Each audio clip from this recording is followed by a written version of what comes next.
We have the Nets kicking it off tonight against the Mavs. They will be playing without Kyrie Irving, which is a shame in every way because the last week, it's our opening tip. He has been as good as any player has been in the league. What a week it's been. Beginning last Tuesday, he dropped 50 on 79% shooting against Charlotte. Needed just 19 shots, which was tied for the second fewest in a 50-point game all time. He followed that one up with something of a defensive masterpiece in the showdown against James Harden last Thursday, holding Harden to 1 for 8 shooting as the primary defender in a game the Nets won by 29, and it wasn't that close. Then, this past Sunday, the dramatic entrance as his teammate Kevin Durant scored 53. It was Kyrie in his courtside seats as he's not allowed to play, of course, in New York because of the vaccine mandate. And then last night, dropping a franchise record 60 against the Magic, including 41 in the first half. He and Durant, the first teammates ever to each score 50 in consecutive games in the entire history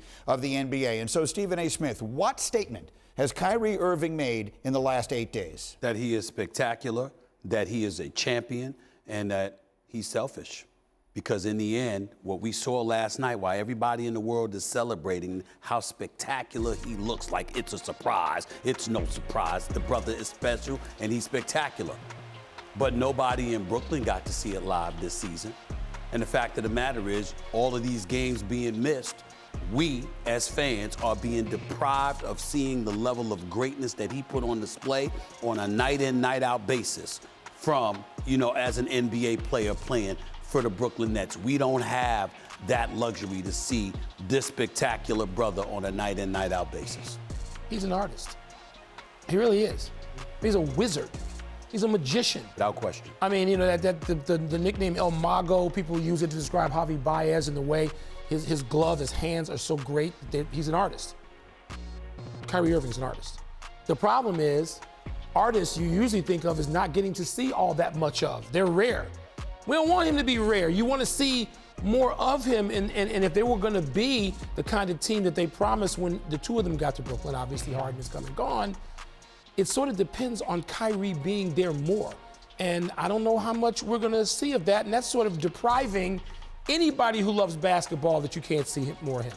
It shows me that he did it his way, and for a lot of people, his way was the right way, and he won.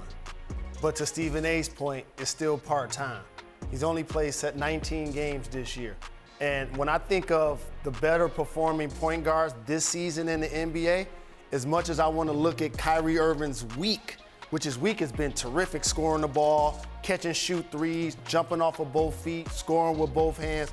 He's been outstanding. It's almost like if Marcus Haynes of the Globetrotters was in the NBA. Mm-hmm. That's what it reminds me of. And for you youngster, that's the ultimate compliment. But if we're talking about the greatest point guard seasons this year, I would say CP3, Luka, Ja, Steph, and Trae Young are having best seasons. But Kyrie is a top 10 talent. Listen, the brother's sensational, and there's no questioning that. Sensational, not average, not great, sensational, okay? But let's put this all in its proper perspective and take the gloves off. Kyrie Irving is holding a championship in the palm of his hands. If he's available, Brooklyn's got a legitimate shot to win it. Without him, there's no way in hell they're winning the championship. He knows it. Anybody who knows basketball knows it, and it's of his own volition. He's making that choice, and that's fine. But what annoys me about it is that you got fans out there that are like, trying to engage in, I don't even know what the word is, but he's a heroine or whatever the case, the word you used last week. Like, oh my God, he's a victim. Yeah, maybe I need to make a call to Mayor Adams in New York City, have a conversation. I'd love to have a conversation with them because I'd love for him to lift that mandate. But it's still Kyrie's decision, and nobody's saying that enough. Well, let me just press back on that for a minute. You just said with him they can win the championship. Without him they can't. But they're in this weird place. They're a little with him and a little without him. Can they, with only half of him, win the championship? No, not with this Eastern Conference, no. I was going to double down on something you said, Stephen A. If Kyrie was a full-time player, along with the dominant KD, they still ain't winning it this year. Yes. I totally just make sure we're on the same page. We ain't on the same page. The only way the Nets gonna win it this year is if they get a Ben Simmons that's productive. Productive, consistently productive. Correct. I'm totally with Jalen But about this ain't nothing new. No, I don't care that I'm Jalen and Mike Wilbon against me. I'm telling you right now, if Kyrie is healthy and 100% and KD's 100% on his way, Kyrie's played 19 games this year, averaging 27, 49% shooting for the field, 43% shooting for three-point. Spectacular. Him and KD get going. Eastern Conference too good. Please, I don't care. Not this year. saying- They can win it next year, the two of them, and they have time to work in Ben Simmons. This year, the No, what he Eastern Conference is said, too had he good. been here all year, if they were all in together, he said they still would not have I don't won without know. a Ben It's Simmons. too- I'm it's saying too they soon. would have. If the mandate is lifted, you are still not taking the Nets. Correct. I don't think so. So you listen. Sports are too hard, man. Yes.